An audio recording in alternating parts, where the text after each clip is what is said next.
राजनीति में अब बात ऑपरेशन सिंदूर के पार्ट 2 की। जी हां, पहलगाम हमले के बाद भारत ने ऑपरेशन सिंदूर चलाया और पाकिस्तान में आतंकी ठिकानों को नष्ट किया। मगर अब इसका अगला चरण शुरू हो चुका है, जो देश के भीतर यानी जम्मू कश्मीर के जंगली इलाकों में जारी है, जहां पाकिस्तानी दहशतगर्दों के पाले हुए सपोले छिपकर बैठे हैं। लेकिन अब इनका बचना नामुमकिन है। ऑपरेशन सिंदूर अभी खत्म नहीं हुआ है। जो कुछ भी हुआ वह सिर्फ एक ट्रेलर मात्र था। पहलगाम हमले के बाद 7 मई की रात शुरू हुए ऑपरेशन सिंदूर के तहत पाकिस्तान के आतंकी ठिकानों को ध्वस्त किया गया और अब भारतीय सेना घाटी में मौजूद दहशतगर्दों को चुन चुन कर खत्म कर रही है। भारत पाकिस्तान के बीच सीज फायर के बाद सेना और सुरक्षा बल के जवानों ने घाटी में मौजूद आतंकवादियों के खिलाफ अपनी मुहिम और तेज कर दी, जिसका नतीजा है कि पिछले 48 घंटों में 6 बड़े आतंकवादियों को जहन्नुम पहुंचा दिया गया है और बाकी छिपे हुए दहशतगर्दों की तलाश की जा रही है। सुरक्षा एजेंसियों के मुताबिक घाटी में 14 आतंकवादी एक्टिव थे, जिनमें से 6 आतंकियों को ढेर कर दिया गया। बाकी 8 आतंकियों की तलाश जारी है। 8 में से 3 हिजबुल मुजाहिदीन के आतंकी हैं और लश्कर के 5 आतंकियों की तलाश की जा रही है। शोपिया में लश्कर के 3 आतंकी ढेर हो चुके हैं और कल त्राल में जैश के 3 आतंकी मारे गए।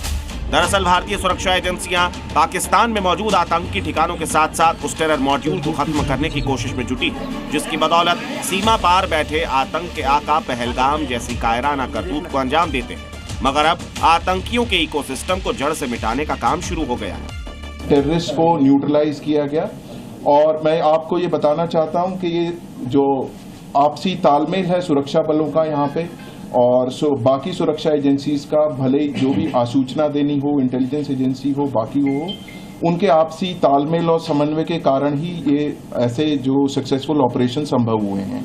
और हम सब लोग जम्मू कश्मीर में, खासकर कश्मीर वैली में इस चीज के लिए कटिबद्ध हैं कि जो टेरर इकोसिस्टम है या कोई भी टेररिस्ट एक्टिविटी है, उसका खात्मा करने के लिए हम सदैव तत्पर एवं हमेशा कटिबद्ध रहेंगे। शोपिया और त्राल में चलाए गए एंटी टेरर ऑपरेशन में भी इसी रणनीति का इस्तेमाल किया गया, जो कामयाब भी हुआ। शोपिया के केलर का अभियान काफी ऊंचाई वाले दुर्गम इलाके में चलाया गया, जबकि त्राल के ऑपरेशन को आबादी वाले गांव के अंदर अंजाम दिया गया। त्राल के ही नादिर गांव में कल एक भीषण मुठभेड़ हुई, जिसमें 3 टेररिस्ट को मार गिराया गया और तीनों का संबंध जो है जैश मोहम्मद से बताया जा रहा है। और वो तीनों जो है त्राल के इसी इलाके, जो त्राल इलाका आप पीछे देख रहे हैं, जो बस्ती है, इसी इलाके के रहने वाले थे और 3 अलग अलग मोहल्लों के थे, यानी लोकल थे त्राल के तीनों।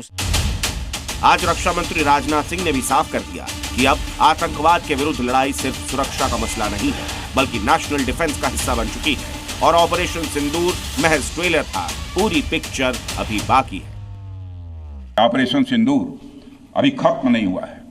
जो कुछ भी हुआ है वह सिर्फ एक ट्रेलर मात्र था।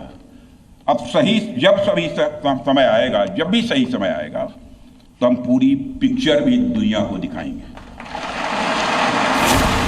इसी बीच सूत्रों के हवाले से खबर है कि ऑपरेशन सिंदूर के बाद केंद्र सरकार रक्षा बजट में 50,000 करोड़ रुपए बढ़ा सकती है। रक्षा मंत्रालय ने सरकार को फंड बढ़ाने का प्रस्ताव दिया है, जिसे नवंबर-दिसंबर के दौरान संसद के शीतकालीन सत्र में मंजूरी मिल सकती है। इस फंड से नए हथियार, गोला बारूद और तकनीकी खरीदी की जाएगी। साथ ही सेना की दूसरी जरूरतें, रिसर्च और डेवलपमेंट पर भी खर्च किया जाएगा।